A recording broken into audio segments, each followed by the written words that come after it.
மதியானம் சீக்கிரம் லஞ்சுக்கு சாம்பார் தான் செய்வோம். ஆனா சாம்பாரை விட டக்குன்னு செய்யற அளவுக்கு இந்த சின்ன கிரேவி இருக்கும். எப்படி செய்யறதுன்னு பாக்கலாமா?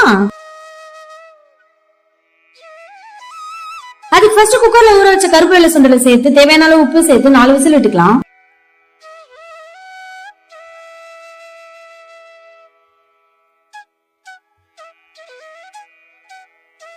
விசில் வர கேப்ல கிரேவிக்கு தேவையான வெங்காயம் தக்காளி நல்லா பேஸ்டா அரைச்சு எடுத்துக்கலாம்.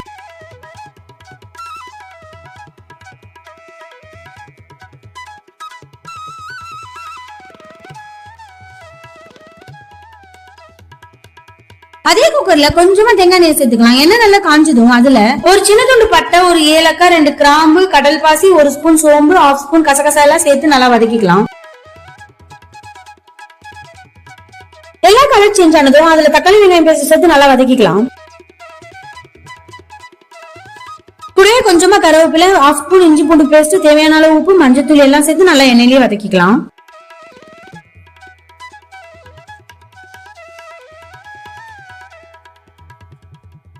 எண்ணெய் நல்லா திரண்டு வந்ததும் அதுல 1/2 ஸ்பூன் அளவுக்கு மிளகாய் தூள், 1/2 ஸ்பூன் கறி பவுடர் எல்லாம் சேர்த்து நல்லா வதக்கிக்கலாம்.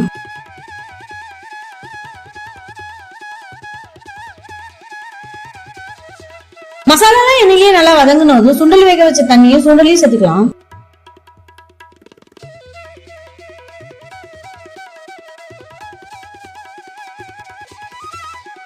உப்பு காரெல்லாம் செக் பண்ணிட்டு மூடி வச்சு கொதிக்க விடலாம். சேர்த்து எண்ணெல்லாம் நல்லா தெளிஞ்சு கிரேவி திக்கானதும் ஃபைனல் டச்சா கொத்தமல்லி தூவி இறக்கி பாருங்களேன், அவ்வளவு டேஸ்டா இருக்கும். அவ்வளவுதான், நல்லா கம கமன்ட்டு கிரேவி ரெடி ஆயிடுச்சு. இந்த கிரேவியை ஒயிட் ரைஸ், இட்லி, தோசை, சப்பாத்தி கூட சாப்பிட்டு பாருங்க, சூப்பரா இருக்கும். தேங்க்யூ ஃபார் வாட்சிங். பை.